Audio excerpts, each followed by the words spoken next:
अस्सलाम वालेकुम online students, आवाज आ रही है बेटा तो हैंड रेज कीजिएगा।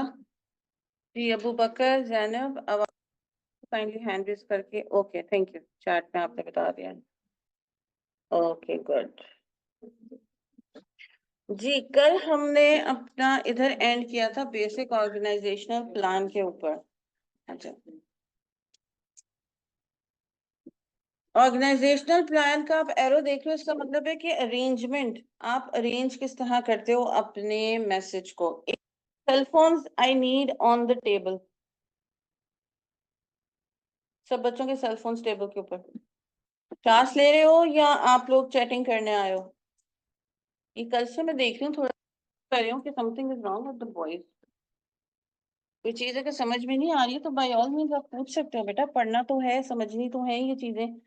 एक पास करना है, दूसरा आप लोगों के आगे जाके काम आना है, और तीसरा मेन पेपर देने से पहले आप लोगों का जो वीकली टेस्ट होगा उसके अंदर भी ये सारी चीजें आप लोगों से पूछी जाएंगी, इसीलिए टू सी के how focused are you guys और गर्ल्स इन द क्लास।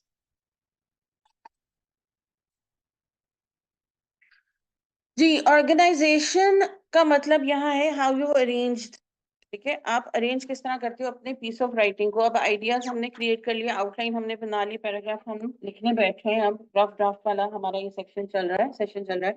तो अब उसमें हम अरेंज कैसे करेंगे, कोई चीज हमने इधर रख दी, कोई चीज हमने उधर पैराग्राफ बना दिया, कोई हमने पैराग्राफ की चीज इस वाली की इधर डाल दी, तो वो गलत अरेंजमेंट हो जाएगी ना। इवन तो अगर हम टेबल भी सेट करते हैं तो अगर कोई चीज हम डोंगों की जगह हम प्लेट रखते हैं तो अरेंजमेंट आपकी टेबल की भी खराब हो जाएगी।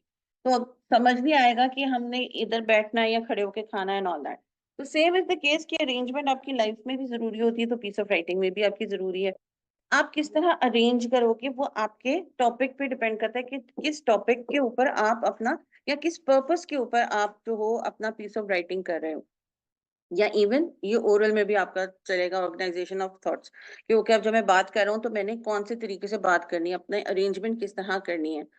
ये एक आप लोगों के साथ मैंने शेयर की भी है, ये प्री के नाम से जो है ना एक फाइल है, ऑलरेडी आप लोग के साथ व्हाट्सएप ग्रुप में शेयर है। ये आपके दो तरीके होते हैं, इनको आप मेथड्स भी कह सकते हो, अप्रोचेस भी कह सकते हैं।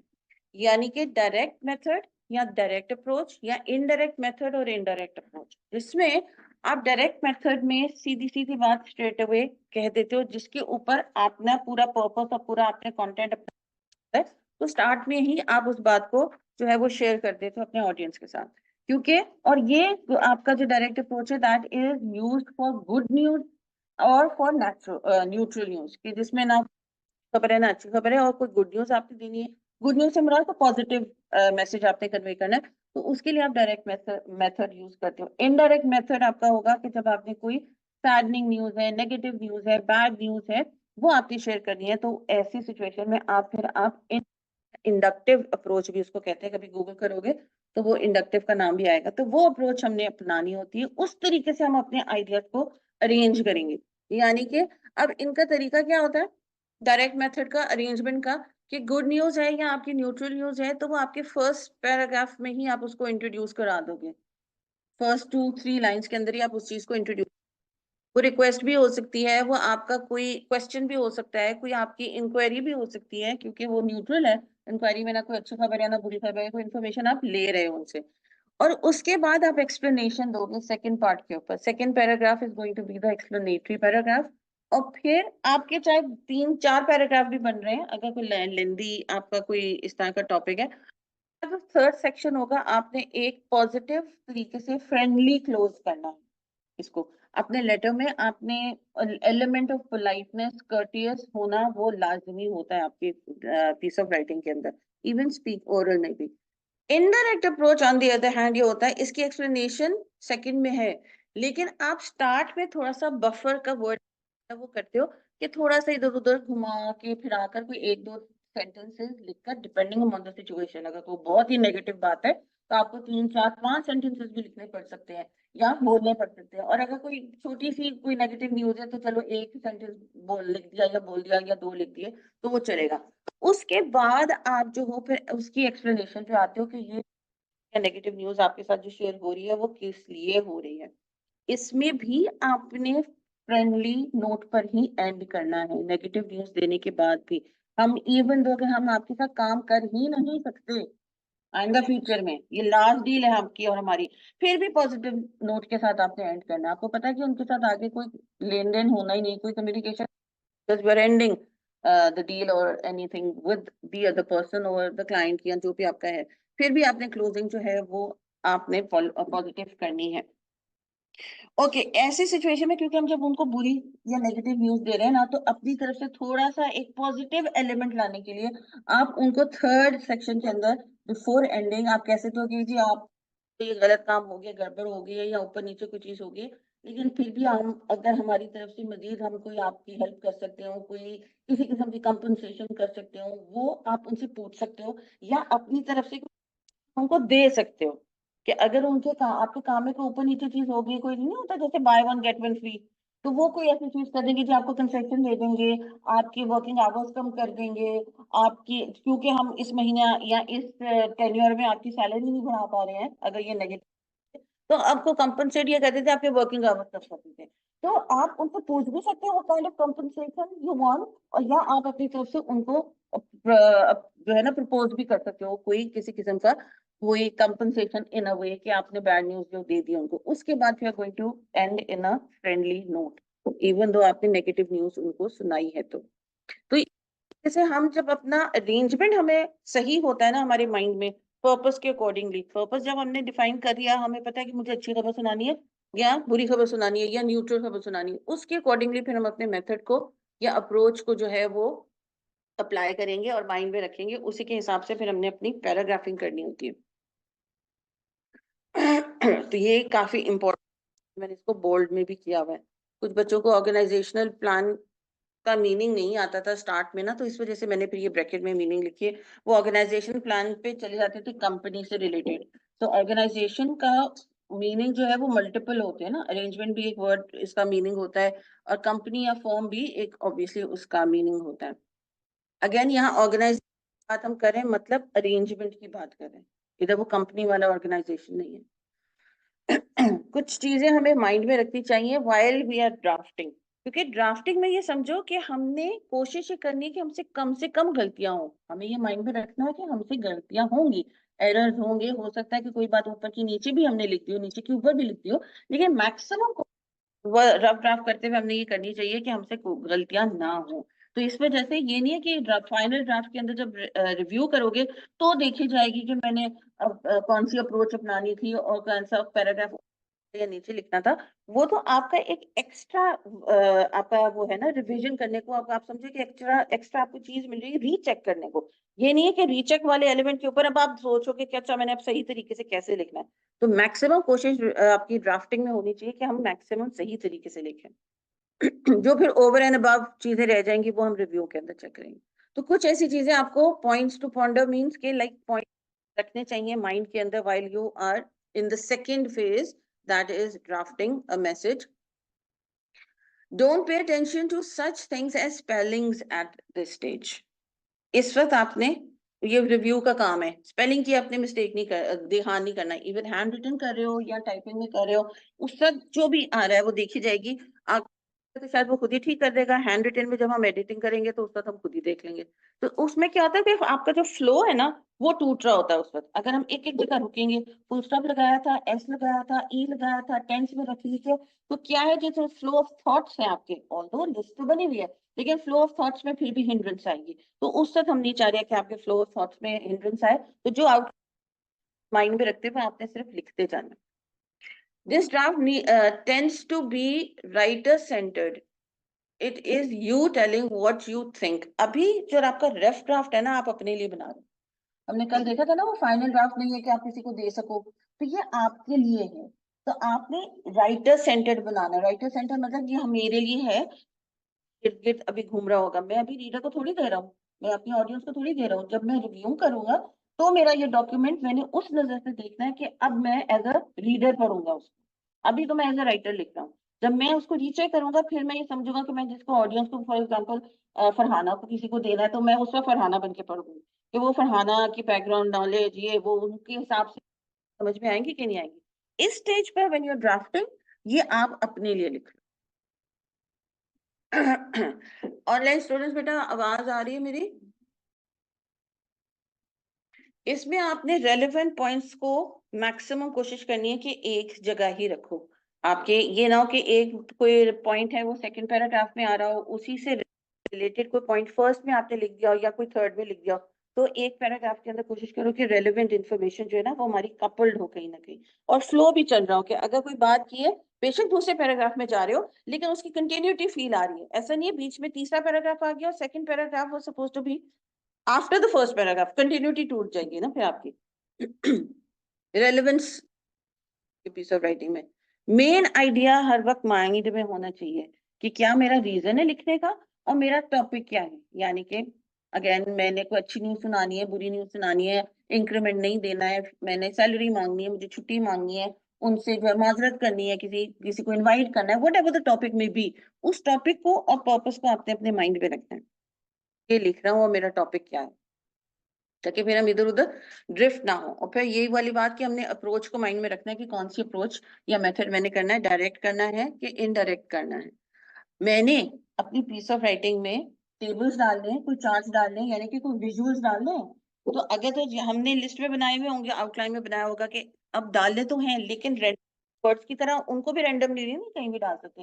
फर्स्ट पैराग्राफ के नीचे डाल दिए, सेकंड के नीचे डाल दिए, अब वो जहां उनकी जरूरत है प्लेसमेंट उनकी ठीक होनी चाहिए। अगर हमने डालने तो कभी कभी ईमेल में भी डालने पड़ जाते हैं, लेटर्स में भी आपको पॉइंटर्स बनाकर डालने पड़ जाते हैं या टेबल बनाकर डालने पड़ जाते हैं। वो इंपॉर्टेंट चीज होती है जो आपको लग रहा होता है कि शायद कंफ्यूजिंग हो सकती है, अगर मैं पैराग्राफ की शक्ल में लिखूंगा तो टेबल की तो बना दूं या ग्राफ की शक्ल में मैं बना दूं तो वो बेहतर तौर पर सामने वाले को समझ में आ सकती है। तो कभी कभी जरूरत पड़ जाती है। Thank you Zainab. और हर दफा जरूरत नहीं होती उसकी, अगर आप डाल रहे हो तो you need to keep that in mind. Format आपका क्या है, फॉर्मल है कि इनफॉर्मल है? कि आप अपना किसी फ्रेंड को लिख रहे हो या कलीग को लिख रहे हो तो you can be a little bit with that person, keeping in mind again वो सिचुएशन क्या है। वो आपके कलीग हैं लेकिन आप उनको पर्सनल लेवल के ऊपर अगर कांटेक्ट कर रहे हो तो वो फिर इनफॉर्मल हो जाएगा। वो आपके कलीग हैं और आप उनको ऑफिस से रिलेटेड प्रोफेशनल तरीके से कांटेक्ट कर रहे हो या ईमेल कर रहे हो या लेटर लिख रहे हो तो वो फिर फॉर्मल नहीं आ जाएगा। कम्युनिकेशन आपकी जो है ना वो सेटिंग और सिचुएशनल बेस्ड होती है कि आपकी सेटिंग या सिचुएशन डिफरेंट हो गई तो आपका फॉर्मल और इनफॉर्मल होगा, चाहे वो आपका रिसीवर वही हो। आपको कभी उसी रिसीवर के साथ आप इनफॉर्मल भी हो सकते हो, उसी रिसीवर के साथ आपको फॉर्मल भी होना पड़ता है। Topic selection, yes. Topic selection तो बेटा वो है ना कि किस रीजन की वजह से, पर्पस क्या है मेरा, ठीक है ना। आज का पर्पस फॉर एग्जांपल हमारा, अगर हमको आपको मैं पीस ऑफ राइटिंग दूं, जैसे पिछली दफा हमने इंक्रीज इन सैलरी था या पता नहीं छुट्टी मांग रहे थे, वो हमारा वो हमारा टॉपिक हो गया। अब उस टॉपिक पर मैंने ये सोचना है कि मैंने अपने बॉस से किस तरह छुट्टी मांगनी है या इंक्रीमेंट मांगना है, या मैंने बॉस को ये कहना है कि जी मैं रिजाइन कर रहा हूँ, या मैंने किसी से कोई इंफॉर्मेशन लेनी है एकेडमिक के पॉइंट ऑफ व्यू से, कोई मैंने टिकटिंग बुक करानी है, कोई टिकट्स बुक करानी है, तो कोई इंफॉर्मेशन लेनी है, तो वो तो मेरा ये पर्पस हो गया, मेरा ये टॉपिक हो गया। अब इसके ऊपर मैंने कैसे बात करनी है, कैसे कन्वे करना है अपना ये आइडिया सामने वाले को, वो आपका आइडिएशन होती है या आइडिया जनरेशन होता है कि क्या क्या मैंने पॉइंट्स डालने। बस मैंने उनसे ये पूछना कि जी आप लोग टिकटें कितने की देते हैं, कहाँ की देते हैं, कब की देते हैं, डेट क्या होगी, मेरा बजट ये है, कितने लोग जाएंगे, एक बच्चा होगा बाकी अडल्ट होंगे, वो सारी, वो आपके फिर आइडियाज उसमें आप क्रिएट करोगे। बिल्कुल, ब्रेनस्टॉर्मिंग का मतलब है कि आप अपने दिमाग में जो चीज सोच रहे हो ना, दिमाग को इस्तेमाल करना बेसिकली, वो ब्रेनस्टॉर्मिंग है। तो आप उधर ही से आइडियाज निकाल रहे हो अभी। कभी कभी होता है कि आप अपने ही माइंड में सोच रहे होते हो, ठीक है, सोच रहे हो, फिर किसी के साथ डिस्कस किया, ओके यार मैं ये सोच रहा हूँ कि what do you think about that, उसी वक्त मीटिंग के अंदर या कहीं जैसे चाय भी पी के साथ, या ये पर्सनल लेवल पे भी होता है, ये प्रोफेशनल लेवल के ऊपर भी होता है कि आप गाड़ी ले रहे हैं, अब आपने सोचा है आइडियाज लेने हैं यार, उससे थोड़ा सा कौन से मॉडल की लूं, आजकल कौन सी चल रही है, ट्रेंड कौन सा है, सेल लेना है, इतने पैसे हैं, तो ये क्या हो रहा है, ये सारे आइडियाज ही हो रहे हैं ना अपने माइंड के अंदर भी। और अगर किसी से आप बात करें तो वो भी अब आपके साथ ब्रेनस्टॉर्मिंग करना शुरू हो जाएगा, आपका ब्रेन भी काम कर रहा है, उनका ब्रेन भी काम कर रहा है, नहीं लेना वो चीज लेना ना, वो अच्छी है, वो फलानी जगह से लेना, वो महंगी है, वो सस्ती है। तो ये सारी आपकी ब्रेनस्टॉर्मिंग होगी, अभी आपने लिया कुछ नहीं है, ये बिफोर हैंड है, आपकी एक्शन करने से पहले की चीजें अभी चल रही हैं सारी। अच्छा जी, अगर हम बेतरतीबी से अगेन अपने आइडियाज को रखें, जैसे अभी हमने बात की थी ना, इधर उधर रख दो आइडिया, ये भी ले लेना, हाँ फलानी मार्केट से ले लेना, फलानी टाइम पे ले लेना, इतने पैसों का ले लेना, अब जाएगा फिर आप उसको कॉल करोगे, कौन सी मार्केट बताई थी, कहाँ से लेना था, कौन सा सेल लेना था, और किधर से उसका कवर मिल जाएगा, फिर दोबारा से वो कम्युनिकेशन स्टार्ट हो जाएगी, जो कि पहले जिसमें आप घंटे 2 घंटे या आधा घंटा इन्वेस्ट कर चुके थे। तो ये अनप्रोफेशनल हो जाता है, पर्सनल लेवल पर भी या प्रोफेशनल पे भी, कि अजीब आपकी कम्युनिकेशन है कि भाई एक दफा बात हो गई थी, उसके बाद दोबारा तिबारा कितनी दफा हम बात करेंगे। तो ऐसी सिचुएशन में अपने आइडिया आपने सही तरीके से नोट डाउन करना है। वो तो हो गया ना कि हमने माइंड मैप बनाया था मीटिंग के दौरान एंड ऑल दैट, कि ये चीजें हैं, अब उसको पेपर पेन के हिसाब से डॉक्यूमेंट की शक्ल भी तो देनी है ना, चाहे आप सिस्टम पे भी अपने दे रहे हो, तो एक आउटलाइन आप बनाते हो। तो वो आउटलाइनिंग बहुत ज्यादा इंपॉर्टेंट होती है, ऑर्गेनाइज आपके थॉट्स को अरेंज करने के पॉइंट ऑफ व्यू से। कौन हमने ये बात कर ली, अगर मैं पिछले वाली स्लाइड पे जाऊं या माइंड में लाती हूँ कि जी अगर हम एक कोई नया प्रोडक्ट इंट्रोड्यूस करा रहे हैं, तो उसकी जो है ना वो क्या चेंजेस होंगी, ब्लू कलर का होगा, क्वालिटी अच्छी होगी, अफोर्डेबल होगा, आम आवाम की पहुंच तक होगा, यानी कि इजी एक्सेस होगा। ये सारे हमने आइडियाज क्रिएट कर लिए थे। अब इन आइडियाज को जब हमने पूरा पैराग्राफ की शक्ल, तो उससे पहले हमने आउटलाइन बनाना है कि हमने क्वालिटी की बात कहाँ करनी है, हमने जो है वो उसकी ड्यूरेबिलिटी की बात कहाँ करनी है, कौन से सेक्शन में, उस पेज के फर्स्ट पैराग्राफ में करनी है, सेकंड में करनी है, मोस्ट इंपॉर्टेंट चीज सारी बातें आपका स्टार्ट में आएगी। तो वो जो आपने अरेंज कर लिए थे अपने आइडियाज एक प्रॉपर तरीके से, चाहे माइंड मैप में, चाहे फिशबोन इफिनिटी में, लेकिन वो अभी आपके डायग्राम की शक्ल में है ना, अब उनको आपने आउटलाइन बनानी है, उसके बाद आप ड्राफ्टिंग करते हैं, ताकि वो आपको पता हो कि ओके क्वालिटी की बात मैंने 1 पे करनी है, मैंने अफोर्डेबिलिटी की बात मैंने सेकंड के ऊपर करनी है, उसका जो कलर्स हम जो है जो दे रहे हैं वो मैंने थर्ड के ऊपर करनी है, क्योंकि कलर्स ऐसा जितना ज्यादा मैटर नहीं करते, क्वालिटी बहुत ज्यादा मैटर करी। वो आउटलाइन बनाओ, आप फिर तरतीब से अपने पैराग्राफिंग को कर सकते हो, वरना फिर वो अफोर्डेबिलिटी ऊपर या कलर्स नीचे या क्वालिटी ऊपर नीचे जा सकती है, पॉइंट्स तो वही रहेंगे।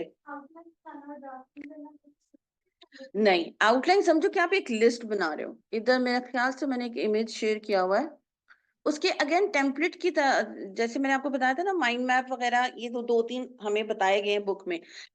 जब ऑफिस में काम करोगे तो उनका टेम्पलेट अलग भी हो सकता है, इसी तरह आउटलाइन का टेम्पलेट भी अलग होता है, कोई एक खास नहीं है, सिर्फ आउटलाइन हमारी सहूलियत के लिए होता है कि जो आइडियाज हमने सोच लिए हैं, जिनको फाइनलाइज कर लिया है, उन आइडियाज को अभी तरतीब से लिखना है, ताकि उस तरतीब को फॉलो करते हुए हम अपनी पैराग्राफिंग करें।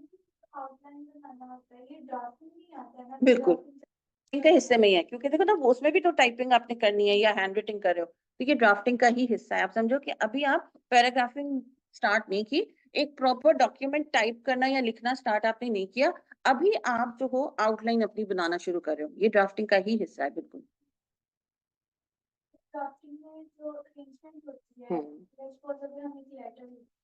साइटेशन, बॉडी पैराग्राफ और एंडिंग पैराग्राफ, ये सारे कुछ हम ड्राफ्टिंग में अरेंजमेंट करते हैं। बिल्कुल करते हैं, नहीं नहीं बिल्कुल करते हैं, आउटलाइन इसीलिए तो बना रहे हैं कि हमारा इंट्रो पैराग्राफ क्या होगा, हमारा फिर फर्स्ट बॉडी पैराग्राफ कौन सा होने वाला है, उसका मेन आइडिया लिखेंगे हम सिर्फ, और फिर उसके सपोर्टिंग आइडियाज लिख लेते हैं नीचे, और उसके बाद हमारा सेकंड थर्ड फोर्थ जितने भी पैराग्राफ है, बॉडी पैराग्राफ अलग चीज होती है, इंट्रोडक्टरी पैराग्राफ अलग चीज होती है या सेक्शन कह लो, और कंक्लूडिंग सेक्शन अलग चीज होती है। आपकी कोई भी पीस ऑफ राइटिंग 3 हिस्सों में डिवाइड होती है, इररिस्पेक्टिव ऑफ द साइज, आपका वो चाहे आधे पेज का भी है या आपके लाखों पेजों का कोई डॉक्यूमेंट है, तो उसकी स्टार्टिंग होगी, उसका मिडल होगा, उसका, ठीक है। अभी जब हम किसी को फोन भी करते हैं तो हेलो अस्सलाम वालेकुम, यानी कि ये हमारा स्टार्ट है, फिर बताते हैं किसने फोन किया था, सारी डिटेल, चाहे वो 2 मिनट की हो, फिर एंड में अच्छा खुदाफिज। बहुत कम होता है ना कि कोई फोन आपके मुंह पे ऐसे ही बंद करके, ठीक है ना,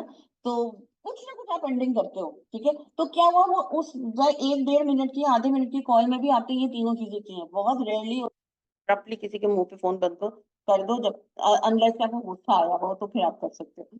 तो वो इसी तरह 3 चीजें आपकी होंगी, स्टार्टिंग आपका इंट्रोडक्टरी सेक्शन या पैराग्राफ कह लो, दूसरा आपका बॉडी सेक्शन, या थर्ड आपका कंक्लूडिंग होगा। तो ये हमने आउटलाइन में बनाना है, वही तो है कि ऊपर का नीचे, नीचे का ऊपर ना हो जाए, इसी वजह से हमारे पैराग्राफ्स आपस में डिस्टर्ब ना हो। काफी सारा होमवर्क करना पड़ता है ये, क्योंकि लेक्चर है तो इसलिए बहुत ज्यादा लंबा लग रहा है कि इतना काम करना पड़ेगा राइटिंग से पहले, लेकिन जब करने बैठोगे ना आप लोग इधर लैब में, तो फिर समझ आ जाएगा कि ये स्टेप्स हैं, लेकिन इतने लेंदी नहीं है जितना कि लेक्चर में उसको समझाया जा रहा है। बेसिकली इसको, इनकी जरूरत क्यों है, इनकी इंपॉर्टेंस क्या है, और इनको अप्लाई करना चाहिए। ये बेसिकली ये आप समझो कि आपका फर्स्ट चैप्टर है। तो जब आप राइटिंग करोगे तो वो रिफ्लेक्ट उस वक्त होगा कि आप लोग अरेंज कर रहे हो, टाइम दे रहे हो, या स्टार्ट में ही बस टाइपिंग ठक ठक शुरू कर दी बगैर सोचे। तो वो चीजें, इसका मतलब है कि ये चीज आप अप्लाई नहीं कर रहे हो ना, ब्रेनस्टॉर्मिंग की, ना आइडियाज निकाले, ना आउटलाइन बनाई। तो मैं तो ये करती हूँ कि आप लोग को टॉपिक देने के बाद I give you like 5 to 7 minutes, ideas इस टॉपिक पे जनरेट करो, क्लास शेयर करो, ताकि आपका आइडिया उनको, उनको आइडिया उनको, इनका आइडिया उनको, मत आपके पास 10-15 आइडियाज आ गए। दो तो आपने ही क्रिएट किए थे, बाकी सारे फेलो स्टूडेंट्स के आगे। इसी तरह इन्होंने 1 या 2 या 3 किए थे, बाकी फेलो स्टूडेंट्स के आगे, तो कितने सारे हो गए इनके पास। फर्दर कभी इस टॉपिक के ऊपर अगर मजीद कोई लेंदी जाती है तो इस वजह से आइडियाज 5-7 मिनट बाद शेयर करने के बाद then I request the students to type start typing. Okay, outline helps organize thoughts and ideas in order of importance and preferred sequence. ठीक है, एडवांटेजेस क्या होती हैं अगर आप अपना आउटलाइन डेवलप करते हो तो? Logical sequence of items printed, यानी कि फर्स्ट पैराग्राफ में क्या लिखना है, सेकंड में क्या लिखना है, थर्ड में, so on and so fourth, और एंड वाला जो मेरा कंक्लूडिंग पैराग्राफ या सेक्शन होगा उसमें मैंने क्या क्या चीजें इंक्लूड करनी है। बेसिक चीजें आप लिखते हो सिर्फ। Ideas couple together with in the main point. इसका एक फायदा होता है कि आपके जो मेन पॉइंट्स होते हैं, जो आप पॉइंटर्स बनाते हो, उस पे आपने मेन आइडिया लिखा, उसके नीचे इंफॉर्मेशन लिखोगे। अब देखो, एक सेंटेंस का पैराग्राफ तो नहीं ना बनता। अब एक सेंटेंस आपने बना दिया, उसके बाद उसकी एक्सप्लेनेशन भी तो देनी है। तो उसकी एक्सप्लेनेशन जो दोगे वो आपने मिनिमम करके अपनी आउटलाइन के अंदर बनानी है, ताकि ये मेन इन्फॉर्मेशन ये है, यानी कि प्राइमरी इन्फॉर्मेशन ये है, सेकेंडरी इन्फॉर्मेशन के अंदर मैंने ये डालना है। तो उसमें 2-3-4 वर्ड्स हम सिर्फ लिखते हैं, पूरा पूरा वो सेंटेंसेस हम टाइप नहीं करते वहां, वरना तो वो फिर वो आउटलाइन भी हमारा एक डॉक्यूमेंट ही बन जाएगा, पैराग्राफ ही बन जाएगा। A conceptual design of the overall organization of the text। कुछ बगैर असली डॉक्यूमेंट बनाए हुए ना, जब आप आउटलाइन कंप्लीट कर लेते हो तो आपको एक शक्ल मिल जाती है कि ओके, जब मैं इसके बारे में सारी डिटेल लिख लूंगी या लिख लूंगा तो मेरा जो डॉक्यूमेंट है असली वाला कुछ इस तरह का नजर आएगा। तो आपको थोड़ा सा उसका जो है ना एक रिफ्लेक्शन यहाँ मिल जाती है। क्योंकि ये वो पुराने जमाने में तस्वीरें जब खींचते थे तो नेगेटिव्स होते थे, उससे पॉजिटिव्स बनते थे। कभी पूछना अपने अम्मी अब्बू से, आप लोग ने तो देखे भी नहीं होंगे मेरे ख्याल से। तो समझो कि ये काइंड ऑफ नेगेटिव चीज है जो आपको थोड़ा सा पॉजिटिव के बारे में आइडिया दे रही है, क्योंकि बनकर मेरा डॉक्यूमेंट किस शक्ल का निकलेगा। डिजाइन थोड़ा सा एक समझ में आ जाता है। An opportunity to think through before beginning the actual message. बना ली और बना रहे हो तो फिर उसमें भी अभी देख लो कि ओके, मैंने यही पॉइंट सोचे थे, यही हमने वहां ब्रेनस्टॉर्मिंग में डिस्कस किया था, यही मैंने यहाँ डालने थे। अभी जाके रफ ड्राफ्ट में भी हम कम से कम गलती करें। तो इस वजह से आउटलाइन इंपॉर्टेंट है। बॉयज, मैंने आप लोगों से सेल फोन बंद करवाए, आप लोगों ने बुक्स ओपन कर लिए, तो फोकस किधर है? What is wrong with you guys? 2 दिन में क्या हुआ है?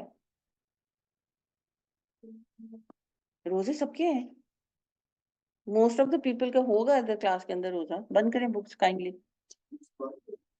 सेल फोन बंद कर दें, बुक्स बंद कर दें, आंखें और कान खोल दें।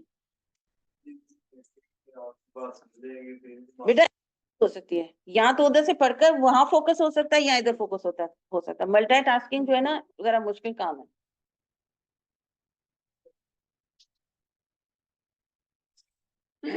बुक्स आप लोगों की सहूलत के लिए फॉर योर होम,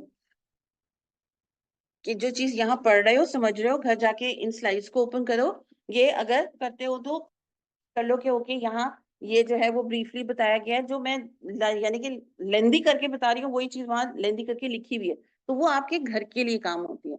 मैं मतलब उसमें नहीं हूँ कि मैं बच्चों के सामने, यहाँ मेरे पास पीडीएफ बुक भी है, मैं बुक ओपन कर लूँ और वो पढ़ पढ़ के आपको समझाती रहूँ। उस तरह की टीचिंग मेरे से नहीं होती, तो मैं ये सारी वो कर लेती हूँ, एक एक्स्ट्रा काम ही करना होता है। जरा तसल्ली रहती है कि ब्रीफली आप लोगों को चीज बता रही हूँ, फिर डिटेल में अगर आप लोगों ने उस चीज को देखना है तो बाय ऑल मींस आप अपनी बुक को कंसल्ट कर सकते हो, but not during the lecture unless your teacher asks you to open the book. कोई भी टीचर कह भी सकते हैं आपको कभी, कि मैं भी कह देती हूँ बेटा फलाना पेज खोल लेना, तो then it is okay. Other than that, books बीच में खोलना ठीक बात नहीं है। Essential points to consider for, list the main ideas और पॉइंटर्स एंड रैंक देम। 1 पे ये आएगा, 2 पे ये आएगा। आप ABC भी डाल सकते हो, मर्जी है तो कलर कोऑर्डिनेशन का मार्कर से बुलेट्स बना सकते हो कि जो रेड वाले मेरे मोस्ट इंपॉर्टेंट है, ग्रीन वाले वैसे जैसे कुछ बच्चे जो है ना सिग्नल्स का भी वो कर लेते हैं कि ग्रीन इंपॉर्टेंट ग्रीन है, ऑरेंज वाला जो है वो या येलो वाला हमारा मिडिल का होगा, और जो रेड वाला ग्रीन वाला है वो रेड वाला जो है वो इतना ज्यादा इंपॉर्टेंट नहीं है, something like that. Colour coordination भी आप कर सकते हो। Broadly distribute the outline into 3 parts के इंट्रोडक्शन में कौन से पॉइंट्स आएंगे, बॉडी मैटर, पैराग्राफ आपके या बॉडी सेक्शन, और कंक्लूजन या कंक्लूडिंग सेक्शन के अंदर आपकी क्या क्या चीजें आएंगी। तो आपने ब्रॉडली उसको 3 हिस्सों में डिवाइड करना।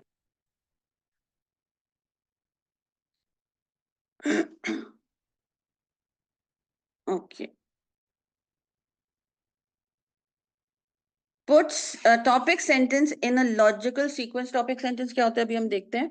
और सब पॉइंटर्स भी आपने बनाने होते हैं। मेन टॉपिक सेंटेंस होता है आपका जिस पर आपने पैराग्राफ लिखना है। पैराग्राफ एक होता है पीस ऑफ राइटिंग करने का मकसद, यानी कि सैलरी इंक्रीज के लिए या छुट्टी के लिए या कॉलेज चेंज कर रहा हूँ तो मुझे जो है यहाँ से फारिग कर दें एंड ऑल दैट, उसके लिए आप लेटर लिख रहे हो। तो आपका एक वेग बड़ा मेन पॉइंट हो गया।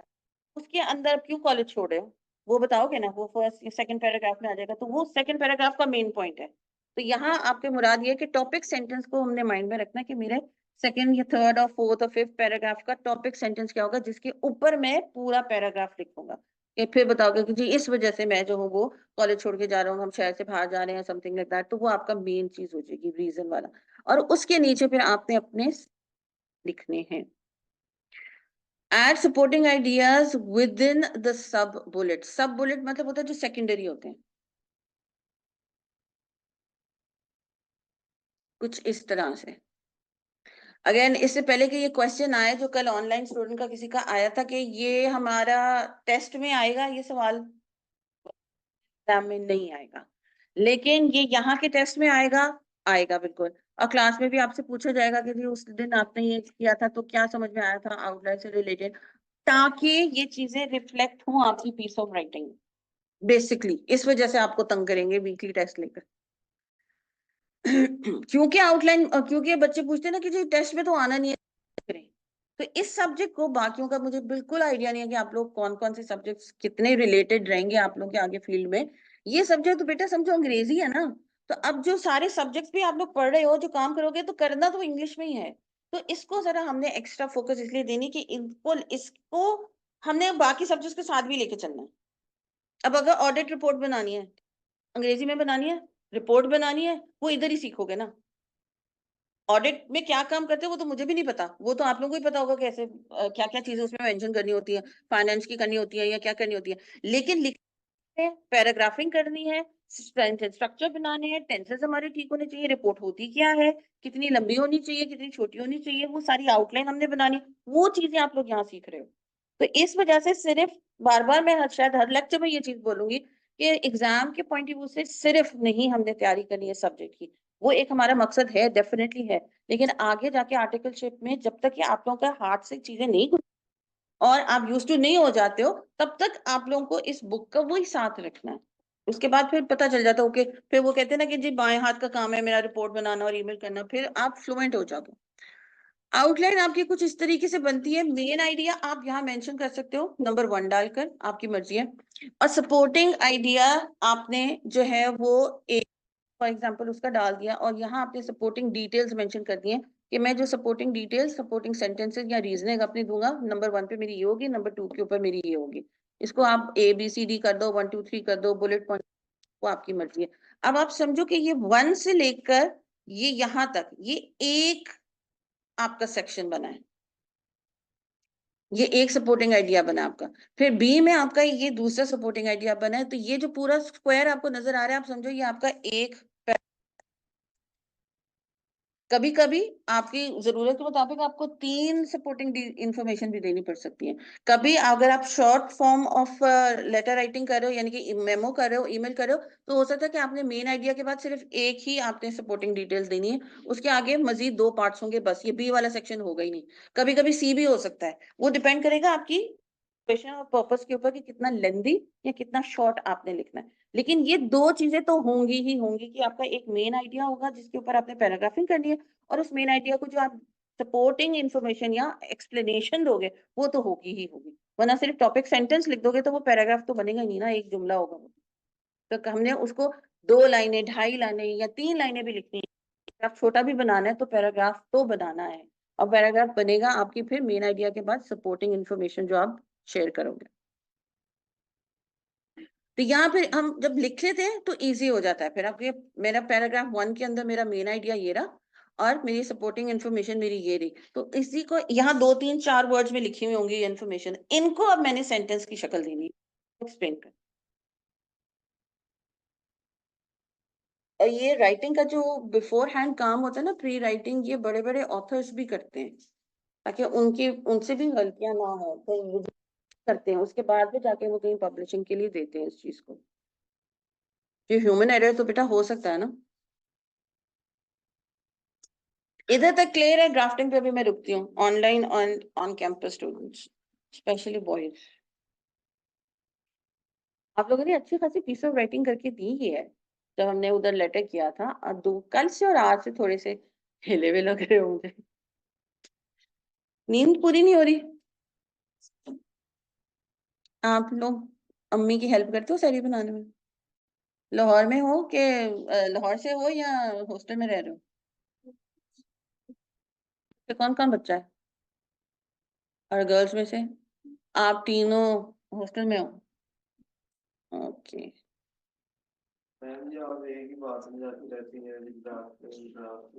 बेटा आपका चैप्टर वाइज मैंने चलना है ना, और कुछ नए स्टूडेंट्स आए हैं तो I had to repeat, I was asked to repeat. अगर तो इतनी अच्छी तरीके से समझ में आ गई तो सबसे पहले लेटर तो फिर आपका ही क्लास में शेयर होगा, जो कि अभी तक आपने लिख के नहीं दिया मुझे। जो बच्चे पुराने उनको पता है ना, मैं कब से इनको रिक्वेस्ट करी कि मुझे एक लेटर लिख के दे दे, इन्होंने नहीं मुझे अभी तक लिख के दिया। इसका मतलब इनको सबसे ज्यादा सही तरीके से समझ में आया कि ड्राफ्टिंग क्या होती है। तो ये सोच के अलावा कि ये कितनी इंपॉर्टेंट चीज है ये आपका राइटिंग प्रोसेस, कि जिसके ऊपर जो है वो हमारे 1.5 2 3 दिन गुजर जाएंगे, और एक चैप्टर है बेटा एक दिन में तो नहीं ना कंप्लीट हो सकता। फिर अगर जल्दी जल्दी करेंगे कि जी चलो जब बच्चे टाइपिंग करना शुरू कर दें तो इंपॉर्टेंट चीजें जो है वो मुझे देखनी भी, और फेशियल एक्सप्रेशन से भी तो देखनी ना कि समझ में आ रही है कि नहीं आ रही है बच्चों को। थर्ड आपका है जो लास्ट आपका इस चैप्टर का, फिर चैप्टर नंबर 2 हमारा स्टार्ट हो जाएगा। खुश हो जाओ। मैं मुझे भी लेटर का टॉपिक बता। I will try my best. बता।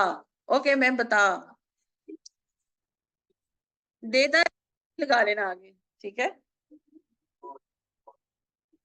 कुछ ज्यादा ही, ये तो वो तू तो राख वाला इनफॉर्मल हो गया,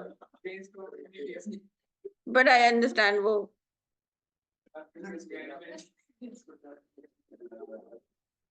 जी रिव्यू बड़ा मजे का काम होता है, बड़ा इजी है और जल्दी भी हो जाएगा, ठीक है।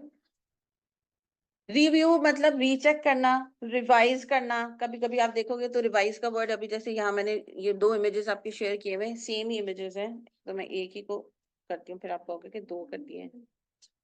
कि आपने रीचेक करना है अपने काम को बेसिकली, ठीक है।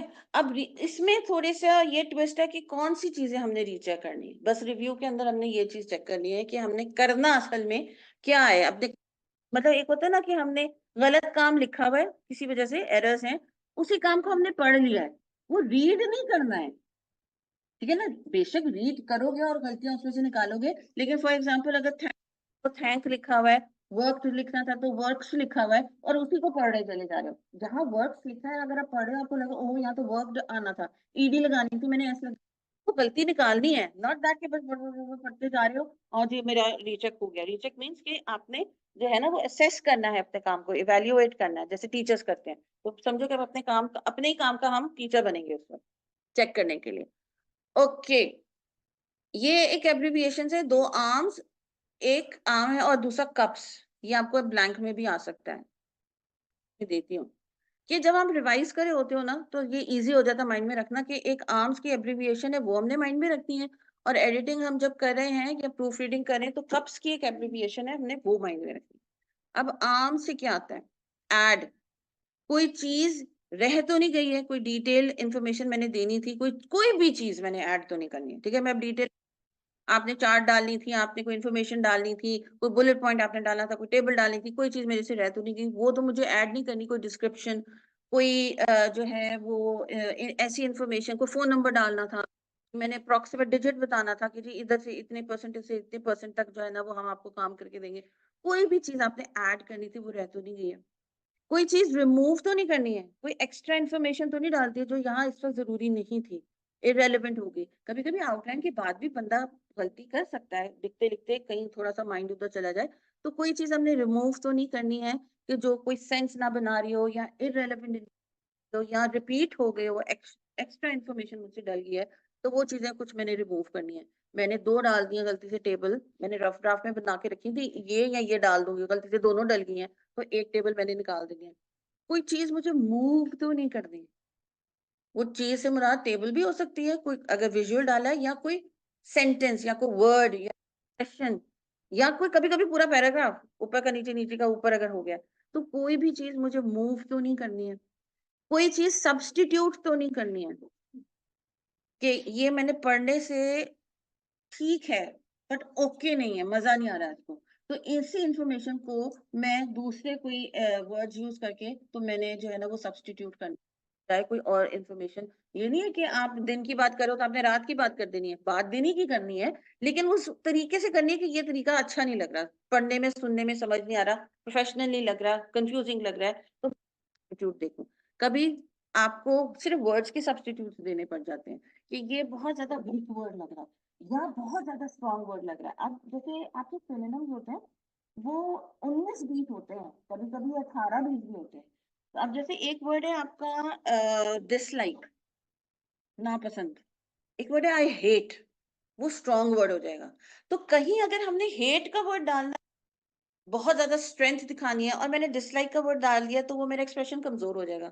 अगर मैंने डिसलाइक का वर्ड डाला है सिर्फ बताने के लिए कि ये चीज मुझे जरा सी पसंद नहीं है, मतलब हो भी जाए तो मैं कर लूंगा, नहीं भी हो तो बेहतर है, और मैंने हेट का वर्ड डाल दिया है, तो वो अगले बंदे को मिसकम्युनिकेशन हो सकती है, मिसकम्युनिकेट हो सकता है। तो कभी कभी वर्ड को भी रिप्लेस करना पड़ जाता है। सब्सटीट्यूट मतलब कि रिप्लेस कर वर्ड को, कभी एक्सप्रेशन को, या कभी पूरे सेंटेंस को, कि वो मुझे मजे का नहीं लग रहा।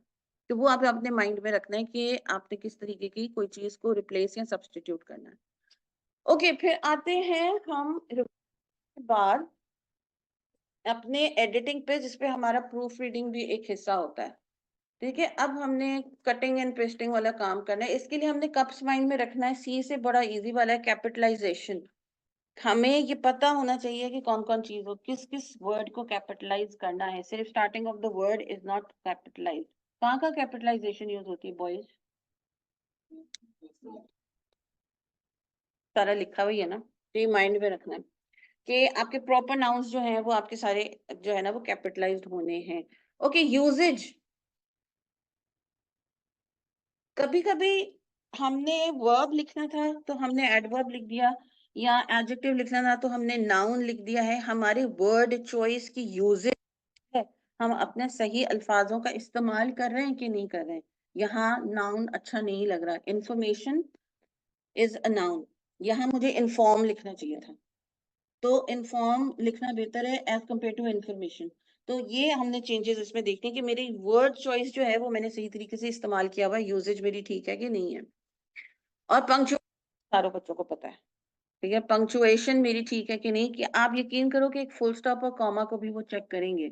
The test is not going to be the exam, rather is not going to be check, जैसे हमारा कॉन्सेप्ट है कि हमारे इसमें चेक होते हैं, किसी ने कर लिए, इधर देख लिया, वो लिटरली आपका एक फुल स्टॉप भी देखेंगे।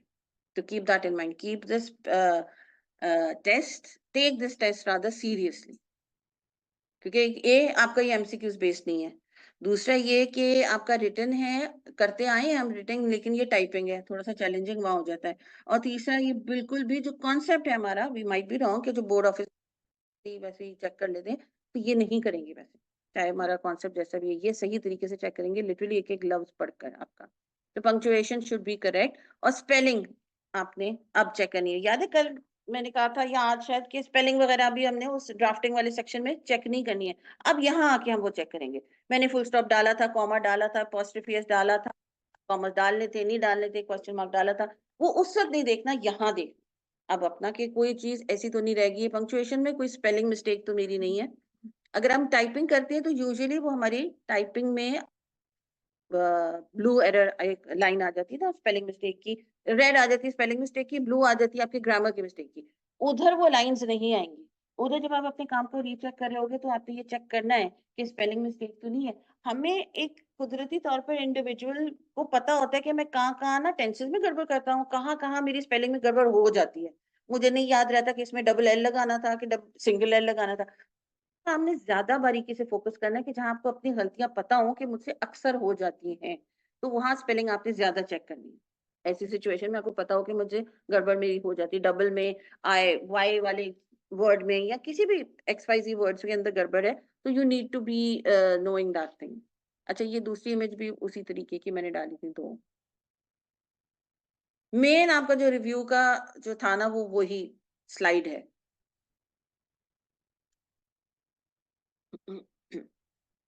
अब यह है कि रिव्यू क्यों करते हैं। The written communication requires review and revision as the final step. उसके बाद फिर हमने जो कटिंग एंड पेस्टिंग और अल्टरनेटिव और रिप्लेसमेंट की होती है, उसके बाद फिर हम वो सारा कुछ ड्राफ्ट में लेके आते हैं।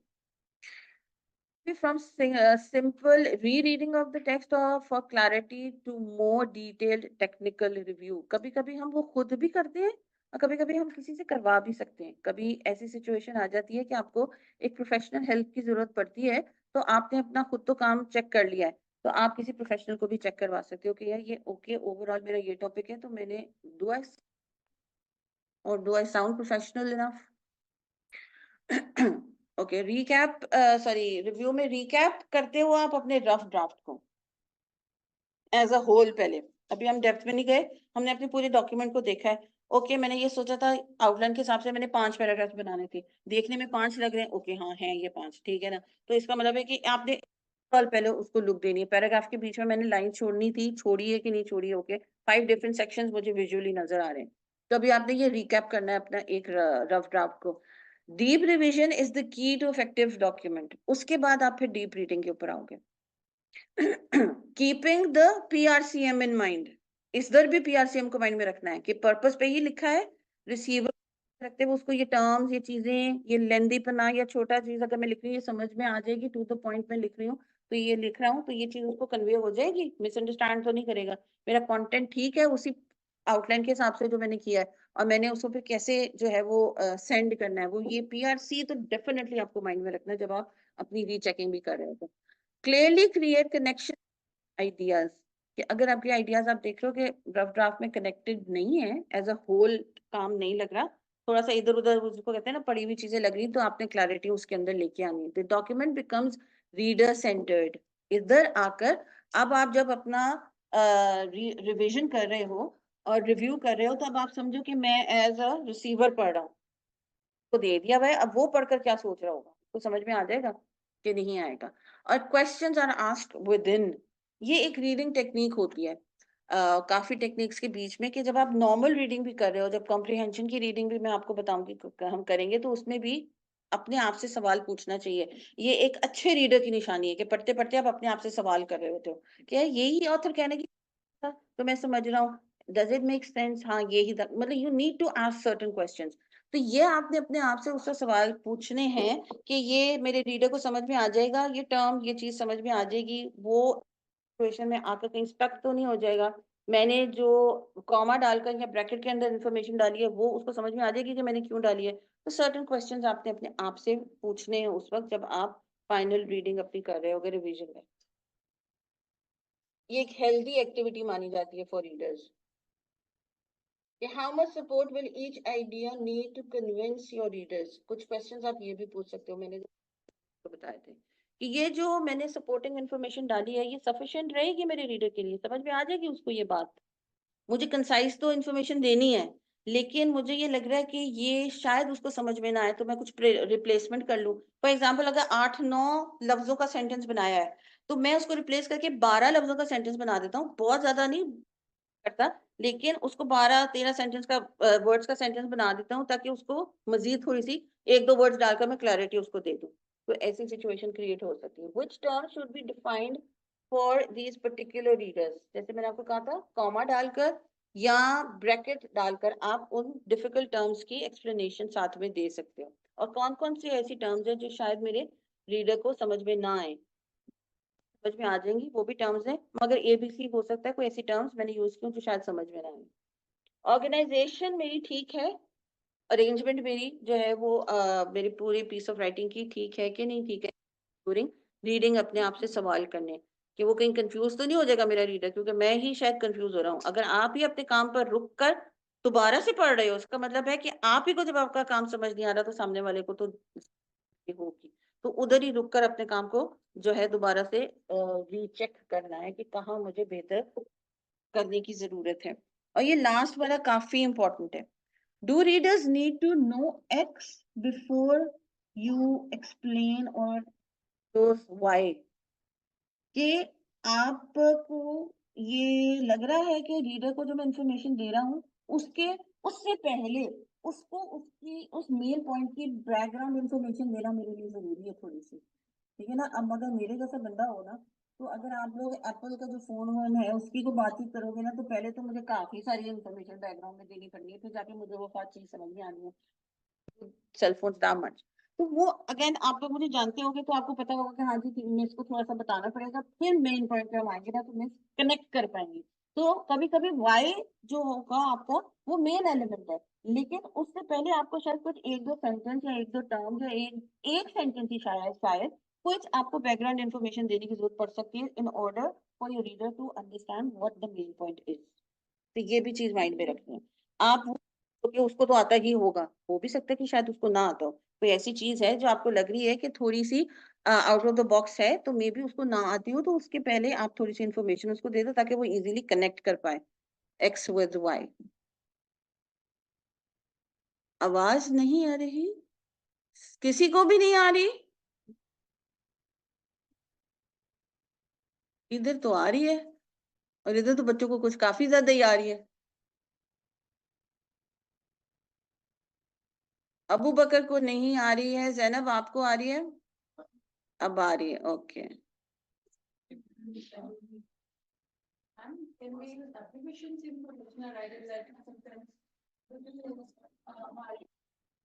नहीं, नहीं, ये कॉन्ट्रैक्शन में आ जाता है।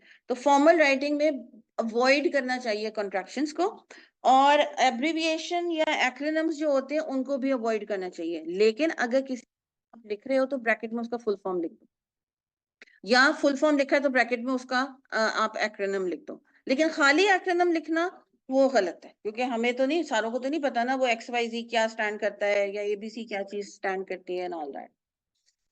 तो कॉन्ट्रैक्शंस तो काफी बिग नो है, मतलब ऐसा नहीं है कि बिल्कुल ही गलत माना जाता है, लेकिन ये है कि वो बिल्कुल कि ना लिखें तो मच मच बेटर, क्योंकि वो इनफॉर्मल लैंग्वेज में जो है ना कम्युनिकेशन में हम यूज करते हैं। तो जहां हम फॉर्मल कर रहे हैं तो फिर जाहिर बात है हमें इस बारीकी का भी ख्याल रखना चाहिए। ओके, रिव्यू क्या हेल्प करता है, ये जरा तीन चार चीजें बॉयज पढ़े, लड़कियां भी पढ़ लें। सेल्फ, नहीं नहीं, टू योर सेल्फ।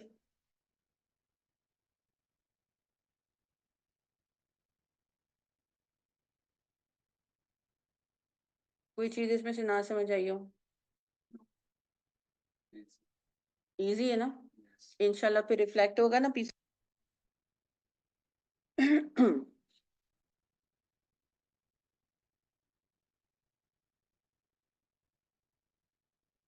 क्या? अच्छा, अभी तो मुझे आवाज आई थी, समझ आ गया। अच्छा, रिव्यू आपको क्या हेल्प करता है कि आप अपने जो हो ना मिस्टेक्स और एरर्स को आइडेंटिफाई करके हो। इसलिए हम रिव्यू करते हैं कि जहां जहां मुझसे गलती अगर हो गई है तो वो मैं आइडेंटिफाई करके उसको करेक्ट कर सकूं। यानी कि अननेसेसरी पॉइंट्स जो हमने उधर लिखा था ना कि रिमूव करना, कि कोई ऐसी इंफॉर्मेशन जो एक्स्ट्रा मैंने डाल दी है वो अननेसेसरी इंफॉर्मेशन थी, इधर मैं ना भी डालूं तो अच्छा खासा मैसेज सामने वाले को पहुंच सकता है। तो वो चीजें आप आइडेंटिफाई करते हो और उनको फिर रिमूव करते हो। इम्प्रूव और अपडेट इंफॉर्मेशन और कंटेंट, वही, यानी कि आप समझो कि वो आपका आर्म्स वाला ही चल रहा है कि कोई चीज निकालनी है, कोई चीज डालनी है, कोई चीज ऊपर से नीचे करनी है, नीचे से ऊपर करनी है, कोई रिप्लेस करनी है, वो आइडेंटिफाई करने में हेल्प करता है। कीप क्लैरिटी एंड स्ट्रक्चर, कि आपका डॉक्यूमेंट क्लियर है, मिसलीडिंग तो नहीं है। What is the time?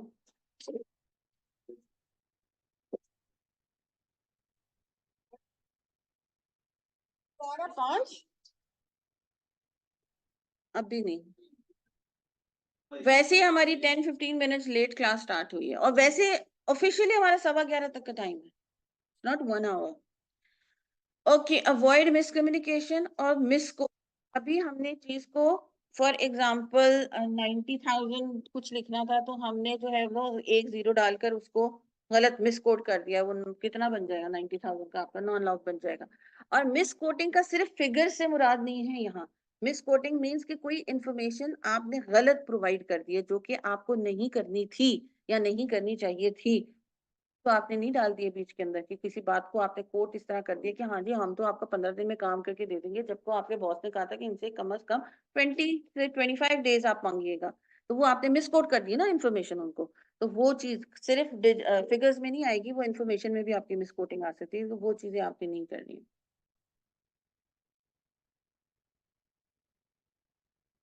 Slides भी लगता है थक गई हैं, वो भी आगे मूव नहीं हो रही।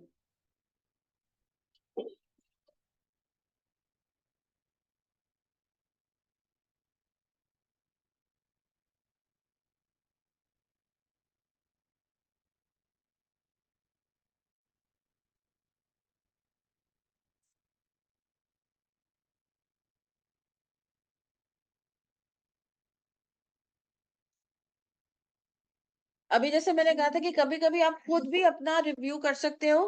कभी आपको बॉस ने कोई, तो आपने फाइनल ड्राफ्ट बनाने से पहले अपने बॉस को रिव्यू कराना है, किसी सीनियर को रिव्यू कराना पड़ सकता है आपको। अपना काम अपने साथ साथ पहले खुद चेक कर लो, फिर आप अपने रिव्यू अपने सीनियर को चेक करा के फिर आप फाइनल ड्राफ्ट बनाओगे, तो वो कहेंगे हाँ जी ओके है। कभी कभी ऐसा हमने अपनी सारी चीजें सेट कर ली होती, चीजें चेंजेस करके ना, फिर ये फाइनल एक बना के लेके आओ।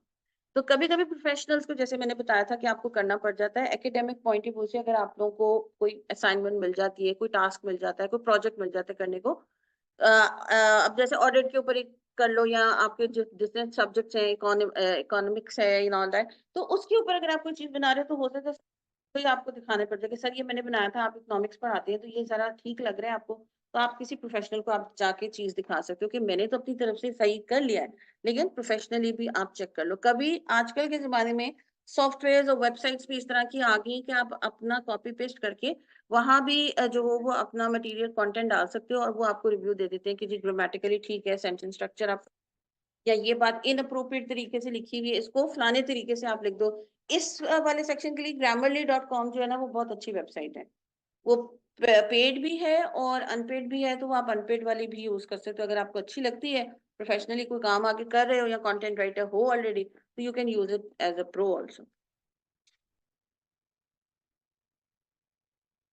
ओके, आज हम यहीं एंड करते हैं, फिर हम इसको आगे, अभी मेरे हाथ से 2-3 स्लाइड्स रह गई, लेकिन हम कल इसको कंप्लीट करेंगे।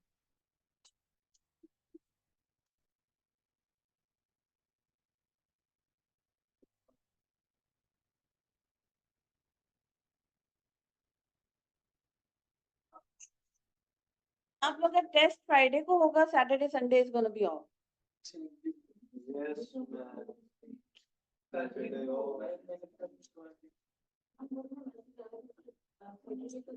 हाँ, वो अभी अब्दुल्ला ने चेंज किया, शायद इन लोगों की रिक्वेस्ट पे। तो वो भी मैं मुझसे भी पूछे थे, तो मैंने भी ओके कर दिया कि वो ऑब्वियसली रमजान 2 दिन छुट्टी हो जाएगी। तो हो गया ना, एटलीस्ट हमारा तो हो गया। मैं हाल से सर का भी हो जाए, फिर सारों का ही हो गया होगा ना ऑफ, तो फिर रमजान के बाद अगर ऑन करना होगा तो फिर वो देखी जाएगी, लेकिन रमजान में आप लोगों का सैटरडे ऑफ है।